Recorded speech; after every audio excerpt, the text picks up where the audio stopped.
নমস্কাৰ প্ৰিয় বন্ধু বান্ধৱীসকল, আপোনালোক সকলোকে স্বাগতম জনাইছোঁ আমাৰ ইউটিউব চেনেল আছাম ডেইলীলৈ। আজি আমি লৈ আহিছোঁ জানুৱাৰী মাহৰ 3rd উইকৰ কাৰেণ্ট এফেয়াৰ্ছ। ভিডিঅ'টো আৰম্ভ কৰোঁ। The first question is recently which cattle disease is reported for the first time in India. শেহতীয়াকৈ ভাৰতত প্ৰথমবাৰৰ বাবে হোৱা গৰুৰ ৰোগবিধৰ নাম কি? ইয়াৰ কাৰেক্ট এনচাৰটো হ'ব lumpy skin disease.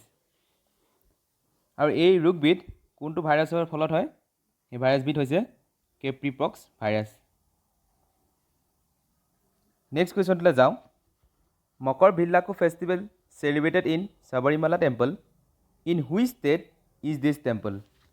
সাবৰিমালাত Makara Vilakku উৎসৱ পালন কৰা হয় আৰু এই মন্দিৰটো কোনখন ৰাজ্যত আছে সুধিছে। আৰু ইয়াৰ কাৰেক্ট এনচাৰটো হ'ব কেৰেলা। This festival is celebrated on the occasion of Makar Sankranti in Kerala. এই উৎসৱটো মকৰ সংক্ৰান্তিত উদযাপন কৰা হয়। In September 2018, the Supreme Court allowed women of all ages group to enter the Sabarimala temple. 2018 চনৰ ছেপ্টেম্বৰ মাহত উচ্চতম ন্যায়ালয়ে সকলো বয়সৰ মহিলাসকলক সাবৰিমালা মন্দিৰত প্ৰৱেশ কৰিবলৈ অনুমতি দিছিল। এইটো নেক্সট কুৱেশ্যনলৈ যাওঁ। Recently, in which state the traditional festival Jallikattu organized? শেহতীয়াকৈ কোন ৰাজ্যত পৰম্পৰাগত উৎসৱ জালিকাটুৰ আয়োজন কৰা হৈছিল?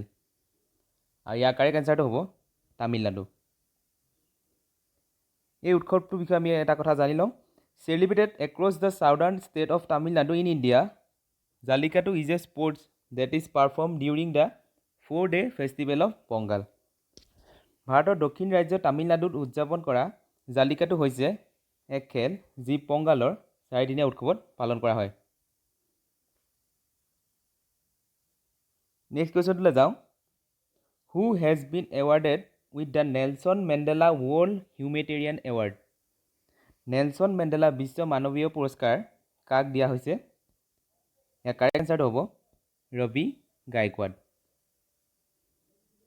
নেলছন মেণ্ডেলাৰ বিষয়ে আমি কেইটামান কথা জানি লওঁ। নেলছন মেণ্ডেলা হৈছে ছাউথ আফ্ৰিকাৰ প্ৰথম ব্লেক প্ৰেছিডেণ্ট। আৰু Nelson Mandela international day is celebrated on 18 July annually. প্ৰত্যেক বছৰে 18 জুলাইত নেলছন মেণ্ডেলা আন্তৰ্জাতিক দিৱস পালন কৰা হয়। নেক্সট কুৱেশ্যনটোলৈ যাওঁ। India's first driverless metro' car was launch by defence minister Rajnath Singh in which city? প্ৰতিৰক্ষা মন্ত্ৰী ৰাজনাথ সিঙে ভাৰতৰ প্ৰথম ড্ৰাইভাৰবিহীন মেট্ৰ' কাৰ কোন চহৰত মুকলি কৰে? ইয়াৰ কাৰেক্ট এনচাৰটো হ'ব বেংগালুৰু। নেক্সট কুৱেশ্যনটোলৈ যাওঁ। The national vaccination day is celebrated on which date? ৰাষ্ট্ৰীয় টীকাকৰণ দিৱস কোন তাৰিখত উদযাপন কৰা হয়? ইয়াৰ কাৰেক্ট এনচাৰটো হ'ব 18 জানুৱাৰী। The government of India celebrates national vaccination day every year to convey the importance of vaccination to the people of the country. Bharat চৰকাৰে প্ৰতি বছৰে দেশৰ জনসাধাৰণক টীকাকৰণ গুৰুত্বৰ অৰ্থে ৰাষ্ট্ৰীয় টীকাকৰণ উৎসৱ উদযাপন কৰে। নেক্সট কুৱেশ্যনটোলৈ যাওঁ। World's oldest non cave painting was found in recently in which country? বিশ্বৰ আটাইতকৈ পুৰণি গুহা চিত্ৰ কোন দেশত পোৱা গৈছিল? সেইটো হৈছে ইণ্ডোনেছিয়াত। এই ফটোত থকা পেইণ্টিংখনেই হৈছে ৱৰ্ল্ডছ অল্ডেষ্ট কেভ পেইণ্টিং আৰু এইখন ৰিচেণ্টলি ইণ্ডোনেছিয়াত পোৱা গৈছে। নেক্সট কুৱেশ্যনটোলৈ যাওঁ। According to United Nation which country has the highest number of migrants in the world? ৰাষ্ট্ৰীয় সংঘৰ মতে কোন দেশৰ বিশ্বত সৰ্বাধিক সংখ্যক প্ৰব্ৰজনকাৰী আছে? ইয়াৰ কাৰেক্ট এনচাৰটো হ'ব ইণ্ডিয়া। UN মাইগ্ৰেশ্যন ৰিপৰ্ট 2020 মতে 18 মিলিয়ন ইণ্ডিয়ান নিজৰ দেশৰ বাহিৰত বাস কৰে। নেক্সট কুৱেশ্যনটোলৈ যাওঁ। G7 Summit 2021 will be held in which country? G7 সন্মিলন 2021 কোন দেশত অনুষ্ঠিত কৰা হ'ব? ইয়াৰ কাৰেক্ট এনচাৰটো হ'ব ইউনাইটেড কিংডম। G7 অৰ্থাৎ গ্ৰুপ অফ 7 কাণ্ট্ৰি কেইখন হ'ল France, Germany, Italy, Japan, the United States and the United Kingdom and Canada. Next কুৱেশ্যনলৈ যাওঁ who was appointed as the chairman of Somnath temple trust Gujarat গুজৰাটৰ সোমনাথ টেম্পল ট্ৰাষ্টৰ অধ্যক্ষ হিচাপে কাক নিযুক্ত কৰা হৈছে ইয়াৰ কাৰেক্ট এনচাৰটো হ'ব নৰেন্দ্ৰ মোদী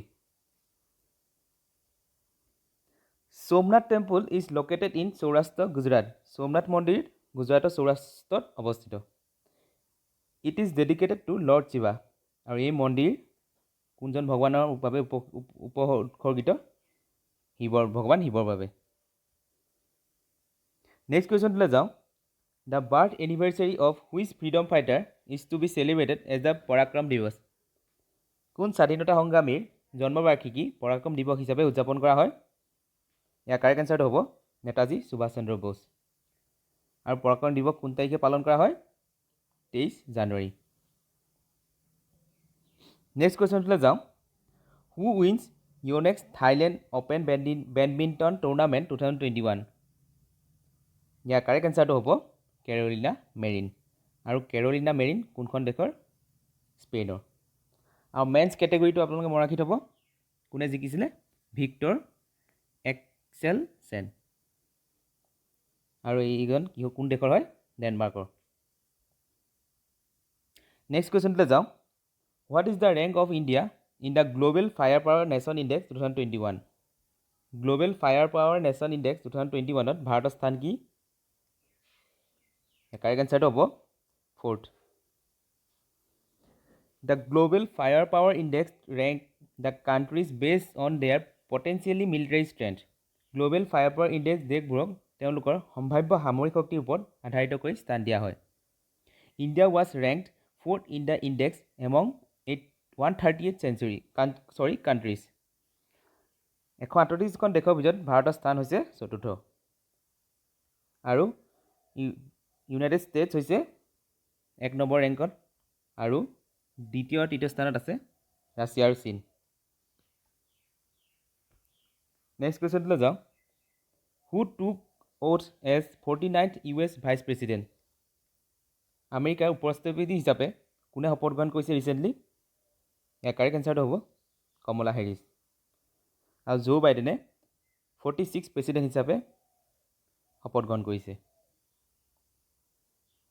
নেক্সট কুৱেশ্যনলৈ যাওঁ which institution has release India innovation index 2021 কোনটো প্ৰতিষ্ঠানে ইণ্ডিয়া ইন'ভেশ্যন ইণ্ডেক্স 2021 মুকলি কৰে ইয়াৰ কাৰেক্ট এনচাৰটো হ'ব নীতি আয়োগ নীতি আয়োগৰ বিষয়ে আমি কেইটামান কথা জানি থওঁ নীতি আয়োগ অৰ্থাৎ national institution for transforming India was form on 1st of January 2015 the prime minister of India is the chairman আৰু নীতি আয়োগৰ অধ্যক্ষ কোন হয় ভাৰতৰ প্ৰধানমন্ত্ৰী Rajiv Kumar is the current deputy chairman of Niti Aayog Rajiv Kumar হৈছে বৰ্তমান নীতি আয়োগৰ উপ অধ্যক্ষ আৰু CEO হৈছে অমিতাভ কান্ত নেক্সট কুৱেশ্যনলৈ যাওঁ in major state category which state has top the India innovation index 2021 release by NITI Aayog মুখ্য ৰাজ্য শ্ৰেণীত কোন ৰাজ্যই নীতি আয়োগৰ দ্বাৰা মুকলি কৰা ইন'ভেশ্যন ইণ্ডেক্স 2021ত শীৰ্ষস্থান লাভ কৰিছে আৰু ইয়াৰ কাৰেক্ট এনচাৰটো হ'ব কৰ্ণাটক